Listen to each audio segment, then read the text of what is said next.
चलो देखते हैं, स्टार्ट करते हैं अपनी वीडियो।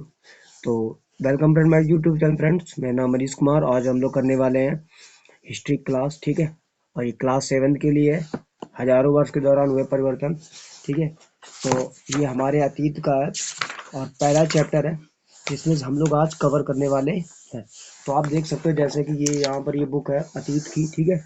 आपको उल्टा दिखाई देगी वैसे मिरर की वजह से, ठीक। ये हिंदी भी कन्वर्जन है, मेरे पास दोनों है, क्योंकि आपको सबसे अच्छा आसान तरीका यही रहेगा कि अगर मैं इससे यहाँ से कंप्लीट करूँ, मोबाइल में पढ़ा के बताऊँ तो ज़्यादा अच्छा रहेगा, ठीक है आपको, है ना। तो कोई बात नहीं, चलो स्टार्ट करते हैं। देखिए, कह रहा है कि हजारों वर्ष के दौरान हुए परिवर्तनों की पड़ताल करना आपको, ठीक है। जो हजारों वर्ष हुए, तो सिंपल है, स्टार्ट चालू करते हैं अपनी, है ना। तो ये कुछ मैप दिख रहा है आपको, कह रहा मानचित्र एक, ये जो मानचित्र आपको दिख रहा है, तो वैसे मानचित्र से आपको इसमें कुछ दिखा नहीं, आपको इससे कोई मतलब नहीं समझना है, ठीक है। हम सीधे यहाँ से स्टार्ट करते हैं, ठीक है।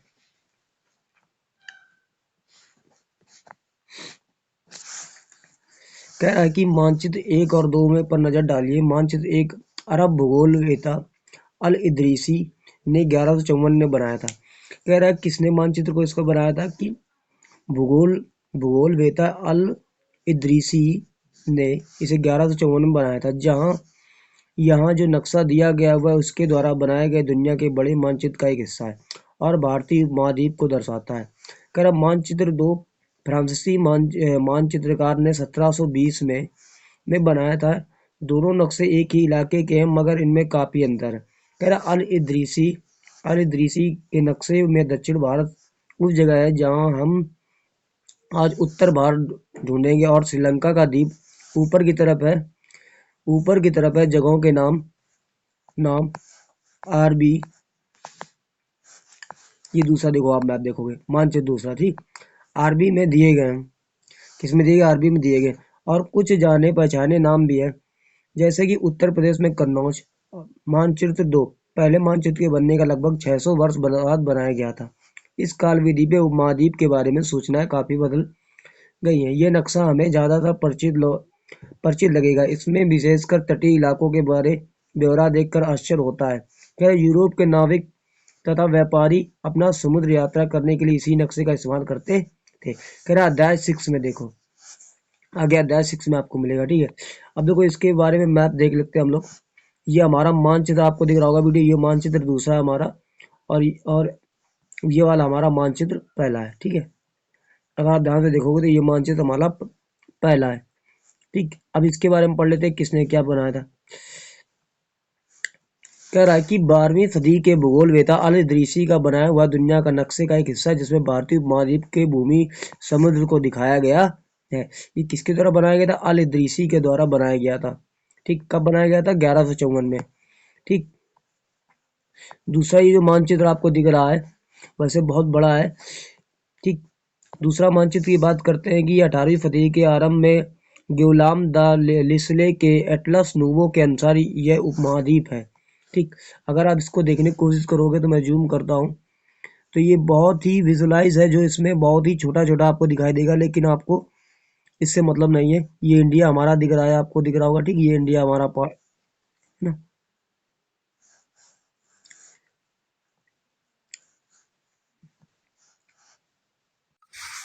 ठीक है, आगे कह रहा है लेकिन जब आगे आप बात करोगे, क्वेश्चन मार्क करा, लेकिन अब भीतरी इलाकों पर नजर डालें, क्या इनमें भी उतने ही ब्यौरे हैं जितने समुद्र तट वाले हिस्से में। गंगा के मार्ग को देखें, इसे किस तरह से दर्शाया गया है। इस मानचित्र के तटीय व भीतरी इलाकों के बीच ब्यौरों और बारीकों को जो अंतर है वो आपके ख्याल में उसका कारण क्या है, ठीक। तो इस पे हम आगे बता कह रहा है कि इतनी इतनी ही महत्वपूर्ण और बात है कि दूसरे युग तक मानचित्र अंकन का विज्ञान भी बहुत बदल गया है। इतिहासकार जब बीते हुए युगों के दस्तावेज, नक्शे और लेखों का अध्ययन करते हैं तो इनके लिए उन सूचनाओं के संदर्भ के उनकी भिन्न भिन्न ऐतिहासिक पृष्ठभूमियों का अध्ययन रखना जरूरी होता है। ऐतिहासिक पृष्ठभूमियों का मतलब होता है कि जो हमारे पुराने पुराने जो इतिहास काल जो बिल्डिंग है, इमारतें हैं, उनकी भी उनकी भी उनको भी जानकारी हमें रखना चाहिए। कह रहा नई और पुरानी शब्दावली क्या होती है, देखो इसको समझते हैं हम लोग। कह रहा अगर समय के साथ साथ सूचनाओं के संदर्भ में बदलते हैं तो भाषा और अर्थ के साथ क्या होता है। कह रहा ऐतिहासिक अभिलेख कई तरह के भाषाओं से मिलते हैं, ये भाषाएं भी उस समय के साथ साथ बहुत ही बदलती हैं। उदाहरण के लिए मध्य युग की फारसी, आधुनिक फारसी, ठीक है, आधुनिक फारसी भाषा से भिन्न है। यह भिन्नता सिर्फ व्याकरण और शब्द भंडार में ही नहीं आती, समय के साथ शब्दों के अर्थ में भी बदल जाते हैं। कह रहा उदाहरण के लिए हिंदुस्तान शब्द ही लीजिएगा।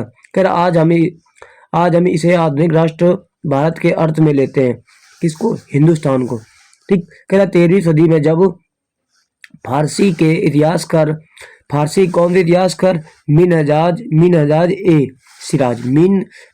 ए सिराज ने हिंदुस्तान शब्द का प्रयोग किया था। किसने किया था, मिनहाज ए सिराज ने हिंदुस्तान का 13वीं सदी में हिंदुस्तान का शब्द का पहले प्रयोग किया था। तो वह उसका आशय पंजाब, हरियाणा और गंगा यमुना के बीच में स्थित इलाकों से था, ठीक। उसने इस शब्द का राजनीतिक अर्थ में इलाकों के लिए इस्तेमाल किया जो दिल्ली के सुल्तान के अधिकार क्षेत्र में आते थे। कह रहा सल्तनत के प्रसारों के साथ साथ इस शब्द के अंतर्गत आने वाले क्षेत्र भी बढ़ाया गया, लेकिन हिंदुस्तान शब्द में दक्षिण भारत का समावेश कभी भी नहीं हुआ। कह रहा इसके विपरीत 16वीं सदी के आरंभ में बाबर ने हिंदुस्तान शब्द का प्रयोग इस महाद्वीप के भूगोल व पशु पक्षियों के यहाँ निवासियों व संस्कृति का वर्णन करने के लिए किया था, ठीक। कह रहा यह एक प्रयोग एक 14वीं सदी के कवि अमीर खुसरो द्वारा प्रयुक्त शब्द हिंद, जो अमीर खुसरो था उसने कब 24वीं शताब्दी में 14वीं सदी में अमीर खुसरो द्वारा प्रयुक्त शब्द हिंद के ही कुछ समान था, ठीक, हिंद के समान ही था, जो किसने किया था, अमीर खुसरो ने, ठीक। मगर ये जहां भारत को एक भौगोलिक और सांस्कृतिक सत्ता के रूप में पहचाना जा रहा, वहां हिंदुस्तान शब्द से राजनीतिक और राष्ट्रीय अर्थ नहीं जुड़े जो हम आज जोड़ते हैं। कह रहा किसी भी शब्द का प्रयोग करने में इतिहासकारों को बहुत ही सावधान रहना चाहिए, क्योंकि अतीत में उन शब्दों के कुछ अलग अलग अर्थ थे। क्योंकि इतिहासकार जो होते बिना सोचे समझे शब्द नहीं, अर्थ का सीधे लिया, उसको बता दिया कि नहीं इसका ये अर्थ होगा, तो पिछले भी हमें ध्यान में रखना चाहिए होता है, ठीक। उदाहरण के लिए विदेशी जैसे सीधा साधा शब्द ही ले लीजिएगा, हमारे आज के लिए इसका अर्थ है ऐसा व्यक्ति जो भारतीय ना हो। विदेशी का मतलब होता है जो ऐसा व्यक्ति जो भारतीय ना हो। फिर आगे देखो ये क्या कह रहा है कि क्या आपको ऐसा कुछ शब्द का ध्यान आता है जिनके अर्थ में भिन्न भिन्न संदर्भों में बदल जाते हैं। कोई आप शब्द बता सकते हैं जिनका भिन्न भिन्न में कोई अर्थ बदल सकता है, तो ऐसा कोई शब्द तो है नहीं आपके लिए। फिर आगे कह रहा है कि मानो किसी गांव में आने वाला कोई भी अनजान व्यक्ति जो उस समाज या संस्कृति का अंग ना हो, विदेशी कहलाता। मान लो कोई अचानक कोई दूसरे गांव में आ गया, दूसरे गांव वाला, तो वो आपके लिए विदेशी, अनजान है। ऐसे व्यक्ति को हिंदी में परदेसी और फारसी में अजनबी कहा जाता है। हिंदी में परदेसी और फारसी में अजनबी कहा जाता है। इसलिए किसी नगरवासी के लिए वनवासी विदेशी होता है, किंतु एक ही गांव में रहने वाले दो किसान अलग अलग धार्मिक या जाति की परंपराओं से जुड़े होने पर भी विदेशी नहीं होते हैं। अब एक ही गांव में रहेगा तो वो कहाँ से विदेशी हो जाएगा, वो तो अलग ही रहेगा ना। कह रहा इतिहास और उनके स्रोत के बारे में बात करते हैं। किसके बारे में, इतिहास और उनके स्रोत के बारे में बात करें। कह रहा इतिहास किस युग का अध्ययन करते हैं, इनकी खोज की प्रकृति क्या है, इसे देखते हुए अलग अलग तरह के स्रोतों का सहारा लेते हैं। जैसा कि पिछली साल आपने गुप्त वंश के शासकों और हर्षवर्धन के बारे में पढ़ा था। इस पुस्तक में हम मोटे तौर पर 700 से लेकर 1750 ईस्वी तक लगभग हजारों वर्ष के बारे में पढ़ेंगे, है ना। फिर आगे कह रहा है इस काल के अध्ययन के लिए इतिहासकार जिन स्रोतों का प्रयोग करते आ रहे हैं, उनमें से बहुत सी बातें ऐसी भी मिलेगी जो पिछले युग से वैसी ही चली आ रही हैं। इतिहासकार इस काल के बारे में सूचना इकट्ठी करने के लिए अभी भी सिक्के, जो इतिहासकार होते हैं, जैसे मान लो मैं इतिहास करूँ, मैं क्या करूँगा, सिक्के का भी मतलब इकट्ठा करूँगा, उसके शिला लेखकों का भी अध्ययन करूँगा, इकट्ठा करूँगा, कहीं से भी ढूंढ के लाऊंगा, ठीक है। स्थापत्य करूँगा, भवन का निर्माण कला व लिखित सामग्री पर निर्भर करते हैं, पर कुछ बातें पहले से ही काफी भिन्न है। इस युग में प्रमाणिक लिखित सामग्री की संख्या और विविधता आश्चर्य रूप से बढ़ गई है। कह रहा इसके आगे इतिहासकार सूचनाओं के दूसरे प्रकार के स्रोतों का इस्तेमाल धीरे धीरे कम करने लगे हैं। अब देखो यहाँ तक हम लोग ने पढ़ लिया, कम करने लगे हैं, लेकिन उससे पहले ये एक पॉइंट पढ़ लेते हैं, ये जो दिया गया। कह रहा कागज का मूल। देखो कागज का मूल, ये भी एक पॉइंट आ सकता है, इनमें से कुछ एक क्वेश्चन में मिल जाएगा तो अच्छी बात है। कह रहा 13वीं सदी के मध्य में एक विद्वान को एक पुस्तक की प्रतिलिपि की जरूरत पड़ी। किसकी? 13वीं सदी के विद्वान को। कह रहा उसके पास इतना कागज नहीं था कि इसलिए उसने एक ऐसी पांडुलिपि को धो डाला जिसकी उसे जरूरत नहीं थी, और उसके कागज को सुखाकर उसने इस्तेमाल किया था। मतलब एक पांडुलिपि को धो डाली और उसी कागज को सुखाकर उसने दोबारा लिखा। कह रहा 1 सदी बाद अब बाजार में कोई भी खाद्य पदार्थ खरीदते हैं तो हो सकता है आपको किस्मत अच्छी होती है, दुकानदार वह वस्तु कागज में ही लपेट कर दे देता है। तो कागज अब अधिक महंगा था। कब अधिक महंगा था पूछा, तो कागज कब अधिक महंगा था और अब कब आसानी से उपलब्ध था? 13वीं शताब्दी में या 14वीं शताब्दी में? तो आप बता सकते हो 13वीं शताब्दी में तो कागज महंगा था कि 14वीं शताब्दी में? आपको क्वेश्चन है, ठीक है, आप बताइए जल्दी से, ठीक है।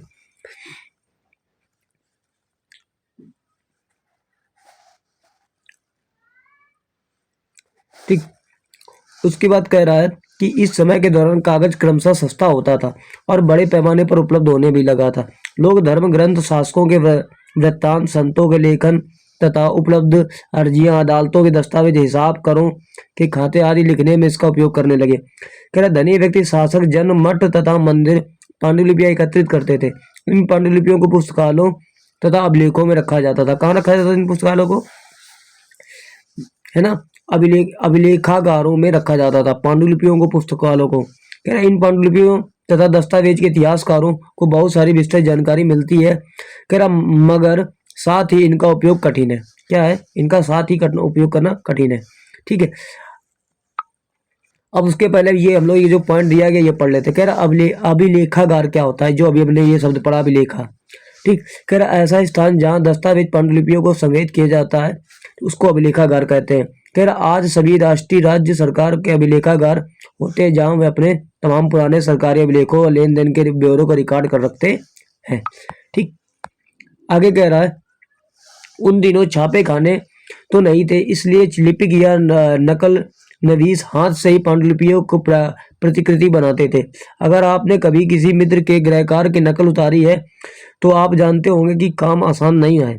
किसी की नकल करना काम आसान नहीं। कभी कभी आपको अपने मित्र की लिखावट समझ में नहीं आती होगी, आपको मजबूर होकर अंदाज ही लगाना पड़ता होगा क्या लिखा गया है। फलस्वरूप आपके लिखे हुए मित्र में लिखे हुए कुछ छोटे मोटे, लेकिन अब देखो ये कोई है देख देख के लिख रहा है भाई महाशय, ठीक, जो भी इतिहासकार है ना, ठीक। तो ये देख सकते हो इस तरीके से इन्होंने लिखी है, जो लेख है ये देख सकते हो आप किस तरीके से लिखा है। उससे पहले हम लोग को क्या करना है कि जो हमने यहाँ तक जो पैराग्राफ पढ़ा है ये छोटे मोटे, लेकिन उसको आगे बाद में पढ़ेंगे, लेकिन पहले ये हम लोग पढ़ लेते हैं, ठीक है। ये दिया गया कह रहा चित्र 1 में, कह रहा यह एक लघु चित्र की एक प्रतिकृति है जिसमें एक लिपिक किसी पांडुलिपि की नकल कर रहा है। इस चित्र का आकार सिर्फ 10.5 से लेकर 10.5 से लेकर 7.1 सेंटीमीटर है। इस छोटे आकार के कारण इसे लघु चित्र या मिनिएचर कहा जाता है, मतलब छोटा चित्र है ना। कह रहा है कभी कभी इन लघु चित्रों का प्रयोग लेख में आई पांडुलिपियों को स्पष्टता प्रदान करने के लिए किया जाता था। ये इतने सुंदर होते थे कि आगे पढ़ते हैं, ये इतने सुंदर होते थे कि आगे चलकर ये संग्रहकर्ता अक्सर इन चित्रों को पांडुलिपियों से अलग करके बेचने लगे थे। मतलब ये बहुत सुंदर होते थे और इनको बेचने का भी काम कर दिया। उसके बाद हम लोग देख सकते हैं ये, ठीक। अभी जो चित्र 2 है इसकी जो लिखावट है इसके बारे में पढ़ लेते हैं, ठीक। फिर उसके बाद हम लोग ये वाला अपना पैराग्राफ कंप्लीट करेंगे, ठीक है। अब देख लेते हैं।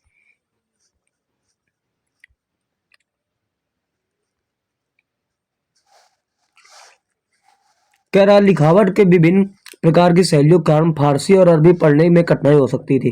कह रहा नस्तलिक लिपि बाईं ओर से वर्ण जोड़कर धारा प्रवाह रूप से लिखे जाते थे। किस रूप से? बाईं ओर से। हम लोग दाएं से बाएं की ओर, जैसे वो बाएं से दाएं की ओर लिखते थे, ठीक है।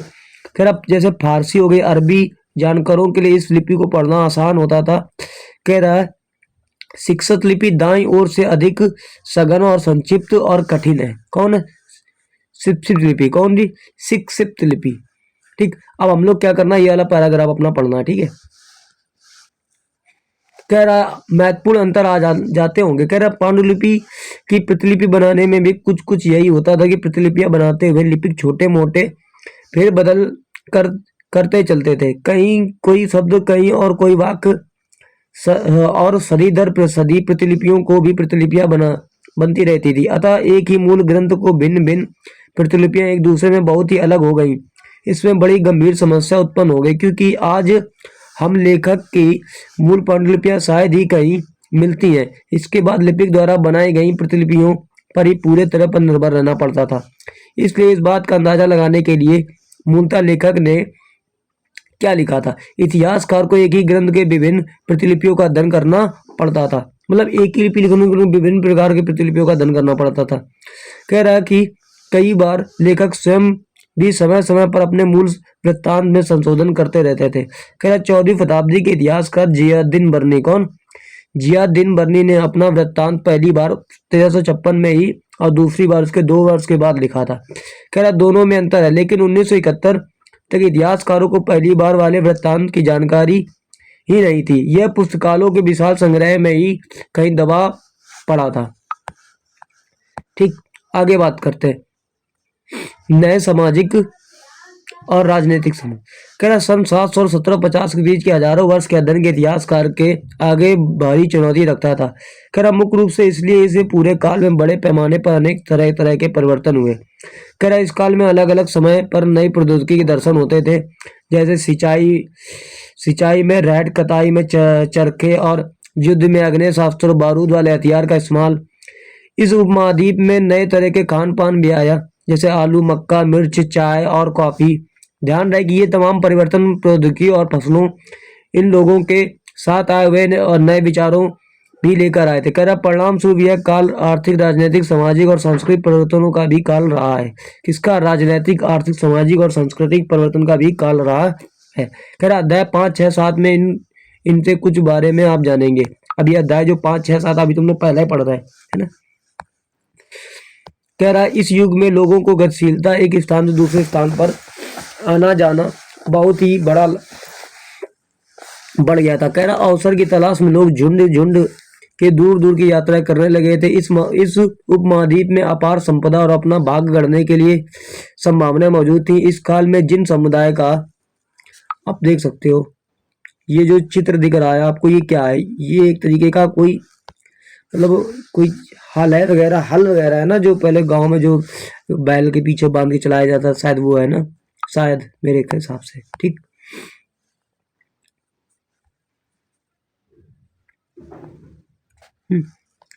कह रहा मैं तो बड़ा, उनमें से एक समुदाय था राजपूत। कह रहा जिसका नाम राजपुत्र अर्थात राजा के पुत्र से निकला है। राजपूत का मतलब होता है जिसका मतलब राजपुत्र से निकला है। कह रहा 8वीं से 14वीं के सदी के बीच यह नाम आमतौर पर योद्धाओं के उस समूह के लिए प्रयुक्त होता था जो क्षत्रिय वर्ण के होने का दावा करते थे। किसका होने का? क्षत्रिय होने का। कह राजपूत शब्द के अंतर्गत केवल राजा और सामंत वर्ग ही नहीं, बल्कि सेनापति और सैनिक भी आते थे। मतलब राजा के साथ सेनापति भी होते थे। कह रहा जो पूरे उपमहाद्वीप में अलग अलग शासकों, सेनाओं में सेवारत थे। कह रहा कवि और चरण राजपूत की आचार संहिता प्रबल पराक्रम और स्वभक्ति व गुणगान करते थे। कह रहा इस युग में राजनीतिक दृष्टि से महत्व हासिल करने के अवसरों का लाभ मराठा हो गया, सिख हो गया, जाट हो गया, अहोम हो गया, कायस्थ हो गया,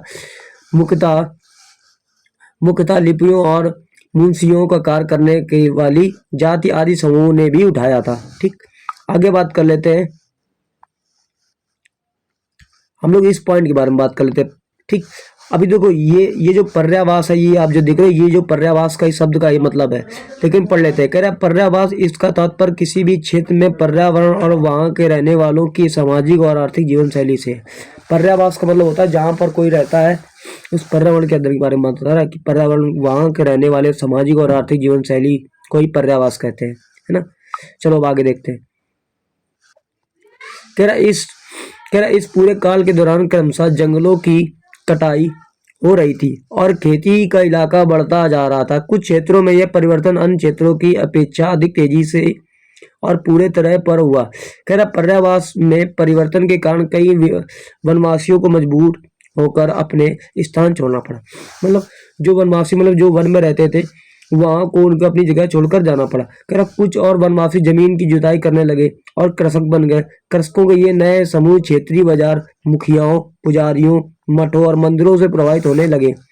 कह रहा बड़े बड़े जटिल समाजों के अंग बन गए। कह रहा उन्हें कर चुकाने पड़ते थे और स्थानीय मालिक वर्ग के बगैर करनी पड़ती थी। कह रहा परिणाम स्वरूप किसानों के बीच आर्थिक और समाज मतलब जो किसान होते हैं उनके बीच आर्थिक और सामाजिक अंतर उभरने लगे। कह रहा कुछ के पास तो ज्यादा उपजाऊ जमीन होती थी और कुछ लोग मवेशी भी पालते थे और कुछ लोग खेती से खाली समय में दस्तकारी आदि का कुछ काम कर लेते थे। ठीक है। कह रहा जैसे जैसे समाज में अंतर बढ़ने लगे लोग जातियों और उपजातियों में बांटे जाने लगे और उनके पृष्ठभूमि व्यवसाय के आधार पर उन्हें समाज में ऊंच या नीचा दर्जा दिया जाने लगा। यह दर्जे स्थायी नहीं होते थे। किसी जाति विशेष के सदस्यों के हाथों में कितनी सत्ता या प्रभाव या संसाधन के नियंत्रण है उसके आधार पर दर्जे बदलते रहते थे। एक ही जाति का किसी भी क्षेत्र में कोई दर्जा हो सकता था और किसी अन्य क्षेत्र में भी कोई और। अपने सदस्यों के व्यवहार का नियंत्रण करने के लिए जातियां स्वयं अपने अपने नियम बनाती थी। इन नियमों का पालन जाति के बड़े बुजुर्गों की एक सभा करवाती थी जिसे कुछ इलाकों में जाति पंचायत कहा जाता है। क्या कहते हैं? जाति पंचायत कहते हैं। लेकिन जातियों को अपने निवास के गांवों को और रिवाजों को पालन भी करना पड़ता है। भाई देखो जैसे जिस जाति में रहते हो तो उनका पालन भी तो करना पड़ेगा ना, है ना।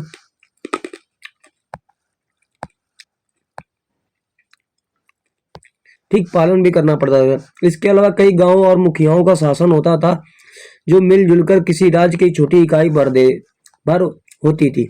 अब देखो ये हमारा जो पार्ट छूट गया ये वाला, इसको हम लोग पढ़ते हैं। ठीक है, क्या दिया गया? तेरा इस अनुभाग में जो प्रौद्योगिकी व आर्थिक व सामाजिक और सांस्कृतिक परिवर्तन वर्णित है इनमें से कौन कौन से परिवर्तन आपकी समझ में आपके शहर या गांव में सबसे महत्वपूर्ण है, आपको बताना है। ठीक है, कह रहा क्षेत्र और समाज की बात करते हैं। ठीक है, चलो देखते हैं। कह रहा क्षेत्र और समाज क्या? तो कह रहा चोल अध्याय 2 में हम लोग पढ़ा था, तुगलक अध्याय 3 या मुगल अध्याय 4।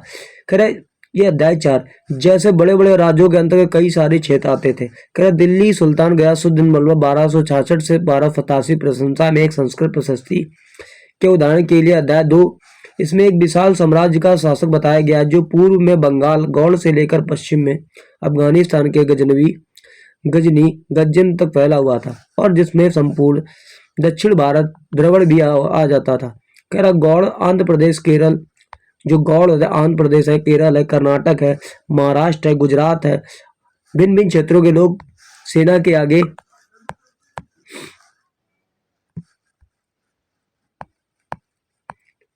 देखो क्या कह रहा सेना के आगे पलायन करते थे। ठीक, ये जो पार्ट दिया गया ये आप देखोगे इसमें यहाँ तक हम लोगों ने पढ़ लिया, सेना के आगे पलायन करते। करे इतिहासकार विजय अभियान के इन दावों को अतिशयोक्त मानते थे, अतः साथ ही वे समझने की कोशिश में भी लगे रहते थे कि शासक लोग उपमहाद्वीप के भिन्न भिन्न भागों पर अपने अधिकार का उल्लेख क्यों करते हैं। ठीक, अब देखो अब हम लोग क्या करते हैं, पीछे वाला ये जो दिया गया ये क्या दिया गया है इसको हम पढ़ने की कोशिश करते हैं, है ना।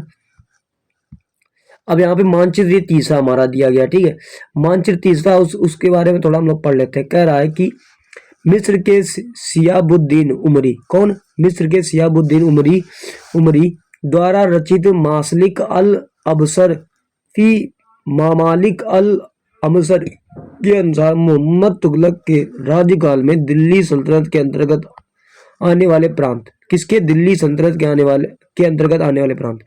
अब तुम देख सकते हो कौन कौन से हैं।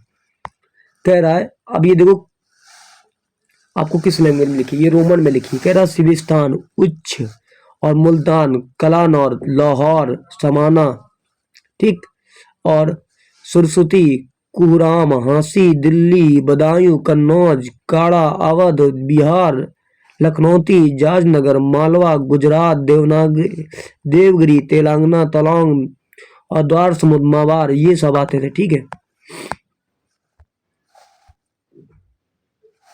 कह रहा है क्या आप जानते हैं कि शासक ऐसे दावे क्यों करते थे? तो आपको बताना होगा। चलो ठीक है, आगे कह रहा भाषा तथा क्षेत्र के बारे में बात कर लेते हैं।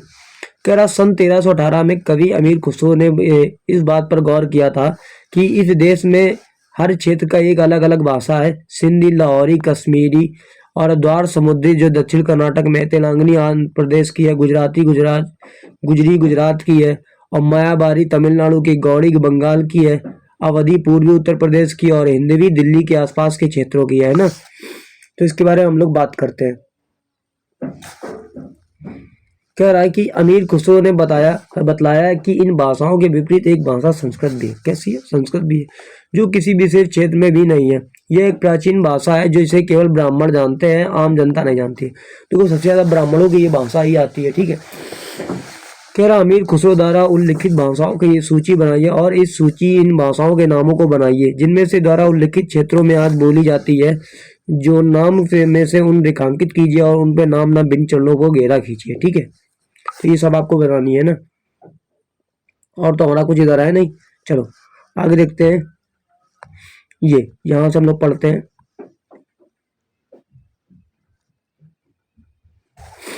चलो कह रहा है कि सन 700 तक कई क्षेत्रों के आपने भौगोलिक आयाम तय हो चुके थे और अपनी भाषाई संस्कृति विशेषता स्पष्ट हो चुकी थी। अध्याय 9 में आपको इनके बारे में अधिक जानकारी मिलेगी। मतलब जो अध्याय 9 हम इसके अंदर पढ़ेंगे तो अधिक जानकारी मिलेगी। कह रहा ये क्षेत्र विशेष शासक राजवंशों से भी जुड़ गए थे। इन राज्यों के बीच काफी टकराहटें चलती रहती थी। कभी कभी चोल और खिलजी हो गया, तुगलक हो गया, मुगल जैसे राजवंश अनेक क्षेत्रों में फैला हुआ एक विशाल साम्राज्य भी खड़ा कर लेते थे, ठीक। आगे कह रहा है कि ये जो साम्राज्य थे हमारे समान रूप से स्थिर या सफल नहीं हो पाते थे। उदाहरण के लिए अध्याय 3 और 4 में आप तालिका 1 और तुलना कीजिए खिलजी और मुगल वंश के शासन में कितनी अवधि तक चले थे। अभी हम लोग जब अध्याय पढ़ेंगे ना 3 और 4 तो उसमें अंतर करेंगे, ठीक है। आगे देखो,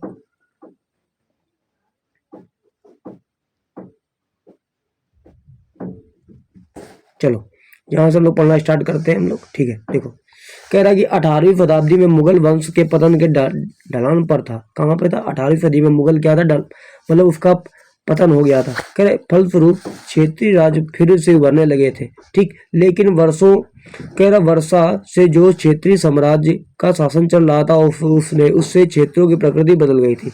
उन पर कई छोटे छोटे राज्यों का शासन चलता रहा था और उन राज्यों की बहुत सी बातें उपमहाद्वीप के अधिकतर भाग पर फैले हुए इन क्षेत्रों को विरासत में मिलती थी। इस तथ्य का पता हमें उन कई परंपराओं से लगता है जो इन क्षेत्रों की उभरी थी। खैर इन परंपराओं कुछ एक दूसरे से भिन्न और कुछ एक समान है। ऐसी परंपरा हमें प्रशासन, अर्थव्यवस्था के प्रबंध और उच्च संस्कृति तथा भाषा के संदर्भ में मिलती है, ठीक है। आगे हम लोग क्या करते हैं, ये वाला पॉइंट पढ़ लेते हैं, ये वाला, ठीक है। कह रहा पता लगाइए कि क्या आपका राज्य कभी इन सर्व क्षेत्रीय साम्राज्यों का हिस्सा रहा है, यदि रहा तो कितने समय तक था। तो ये आपको पता करना, ठीक है।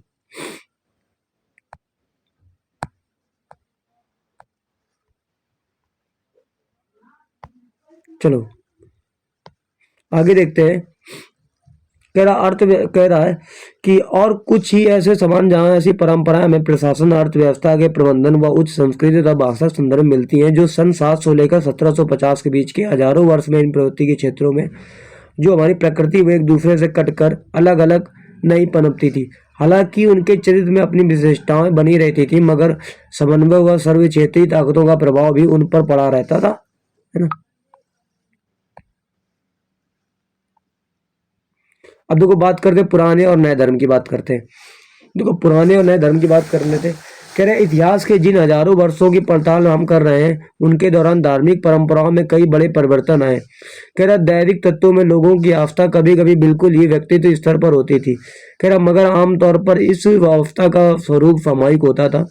कह रहा दैविक तत्व में सामूहिक आस्था यानी धर्म और प्राय स्थानीय समुदायों के सामाजिक और आर्थिक संगठन से संबंधित होती थी। जैसे जैसे इन समुदायों का सामाजिक संसार बदलता गया वैसे वैसे इनकी आस्थाएं में भी परिवर्तन होता गया, ठीक। फिर कह रहा क्या आपको संस्कृत ज्ञान और ब्राह्मण के बारे में अमीर खुसरो की कोई टिप्पणियां याद है जो अमीर खुसरो ने उसकी मतलब टिप्पणी की थी संस्कृत में। कह रहा आज हमें जिसे हिंदू धर्म कहते हैं उससे भी इस युग में महत्वपूर्ण बदलाव है। कह इन परिवर्तनों में से कुछ थे जो नए देवी देवताओं की पूजा और राजाओं मंदिरों का निर्माण और समाज के पुरोहित के रूप में ब्राह्मणों का बढ़ता हुआ महत्व, बढ़ती हुई सत्ता आदि थी। कह रहा संस्कृत है वो ग्रंथों के ज्ञान के कारण समाज में ब्राह्मणों तथा बड़ा आदर होता था। कह इन्हें संरक्षक थे। कह रहे नए नए शासक जो स्वयं प्रतिष्ठा के चाह में थे, इन संरक्षकों का समर्थन होने के कारण समाज में इनका दबदबा और भी बढ़ गया था। ठीक है, इन्हीं का। कह रहा संरक्षक का मतलब क्या होता है?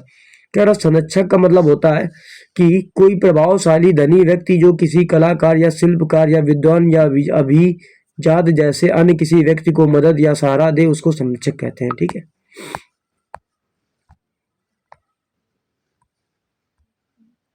ना। अब आगे देखो,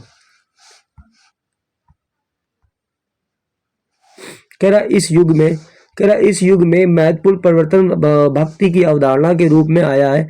इसमें ईश्वर की कल्पना ऐसे प्रेमल इष्ट देवी देवता के रूप में भी की जा गई है जिस तक पुजारियों के विशद व कर्मकांड के बिना ही भक्त स्वयं पहुंच सके।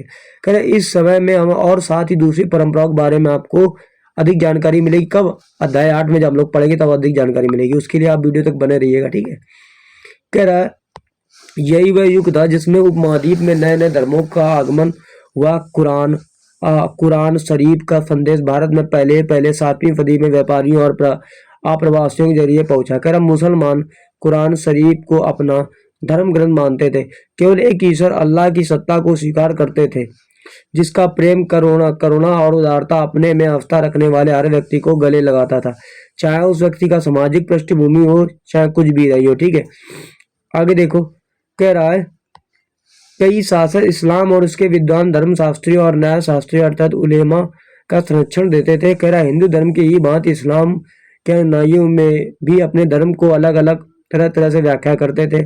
मुसलमानों में कुछ सिया थे, ठीक, जैसे पैगंबर साहब दामाद अली के मुसलमानों को विधि सम्मत नेता मानते थे।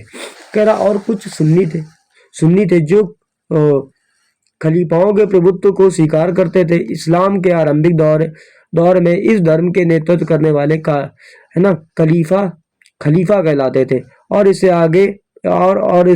इनकी आगे परंपरा चलती रहती थी। ठीक है, अब आगे बात कर रहे हैं, थोड़ा और आगे देख लें। कह रहा है कि इस्लामी नए सिद्धांत विशेषकर भारत में हनफी और सफ़ी ऐसे सिद्धांत थे कि विभिन्न परंपराओं में भी कुछ महत्वपूर्ण अंतर रहे थे। ऐसा ही धर्म सिद्धांतों के रहस्यवादी विचारों को लेकर विभिन्नता देखने को मिलती है। कह रहा समय और इतिहास के कालखंडों पर विचार करते हैं। कह रहा इतिहासकार समय को केवल घड़ी या कैलेंडर की तरह नहीं देखते हैं, यानी केवल घंटों, दिन या वर्षों में बीतने के रूप में नहीं देखते हैं। उनका नजरिया यह है कि समय सामाजिक और आर्थिक संगठन में आने वाले परिवर्तनों का झलकता है। यह दिखलाता है कि विचारों और विश्वासों में कितना स्थायित्व है। ठीक, फिर कह रहा है और कितना परिवर्तन आया। यदि अतीत को समान विशेषता रखने वाले कुछ बड़े बड़े हिस्सों या युगों या कलों में बांट दिया जाए तो समय का अध्ययन कुछ आसान हो जाता है। क्या हो जाता है? समय का अध्ययन कुछ आसान हो जाता है। कह रहा 19वीं सदी के मध्य में अंग्रेज इतिहासकारों ने भारत के इतिहास को 3 युगों में बांटा था, हिंदू, मुस्लिम और ब्रिटिश। जो इतिहासकार है, हिंदू, मुस्लिम, ब्रिटिश, तभी तो लड़ाई होती, फाइटिंग होती है ना, नहीं तो लड़ाई ना हो। ठीक,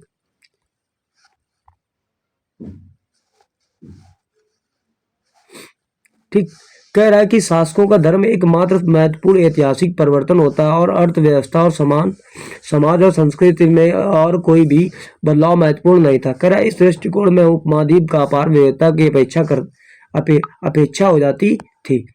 आगे कह रहा है कि इस काल विभाजन को आज बहुत कम इतिहासकार ही स्वीकार करते हैं।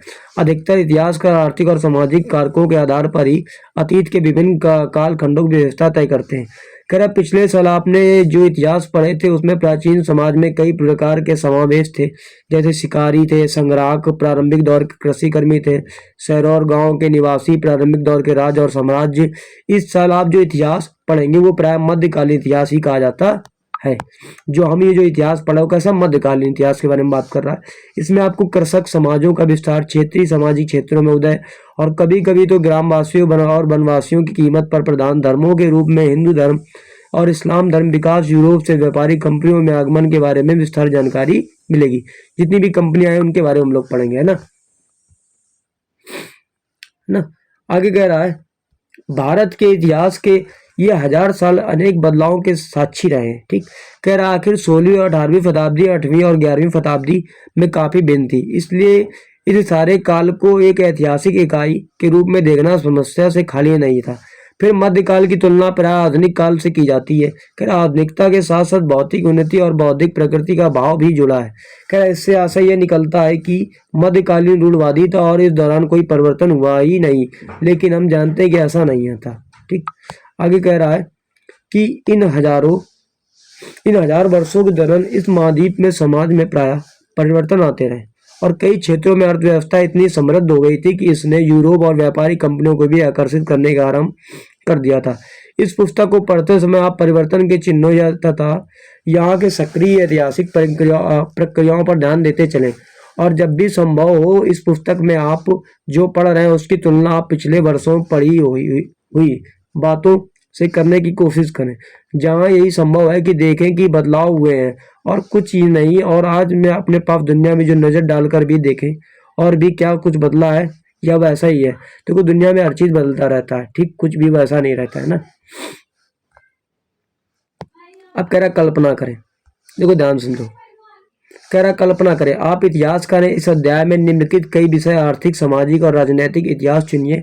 समझाइए कि आपको विचार इसकी जानकारी हासिल करना क्यों दिलचस्प लगता है। ठीक है, चलो देख लेते हैं। कह रहा है कुछ शब्द है, अब इसमें यहाँ से हम लोग बात कर लेते हैं। कह रहा है कि अतीत में विदेशी किसे माना जाता था, जो मतलब जो बाहर से आते, गाँव पड़ोसी आसपास से आते थे, मतलब हमारे गाँव का ना है। ठीक, कह रहा नीचे उल्लिखित बातें सही है या गलत है। कह रहा सन 700 के बाद काल संबंध में अभिलेख नहीं मिलते थे, ऐसा नहीं। इस काल के दौरान मराठों में राजनीतिक महत्व की स्थापना की गई, ऐसा कुछ नहीं। कह रहा कृषि केंद्रित बस्तियों की विस्तार, कभी वनवासी जबर उखाड़ बाहर कर दिए जाते थे, हाँ ये भी सही है। अब कह रहा कुछ शब्द देखो, कह रहा पांडुलिपि, जाति क्षेत्र और काल विभाजन है ना। कह रहा है कि सुल्तान गयासुद्दीन बलबन असम मणिपुर शासक का, नहीं गलत है। अभिलेखों में डैश रखे जाते हैं, कहाँ पे लिखे जाते हैं, जो जहाँ इनको संभाल के रखे जाते हैं। कह रहा डैश 14वीं सदी का इतिहासकार था। कह रहा डैश डैश और डैश उपमहाद्वीप काल दौरान की गई नई फसलें थी। आपको बताना होगा इस काल में कुछ प्रतियोगिकी परिवर्तन की तालिका दें। ठीक, आगे कह रहा है इस काल के दौरान कुछ धार्मिक परिवर्तनों की जानकारी दें। ठीक, आइए समझें।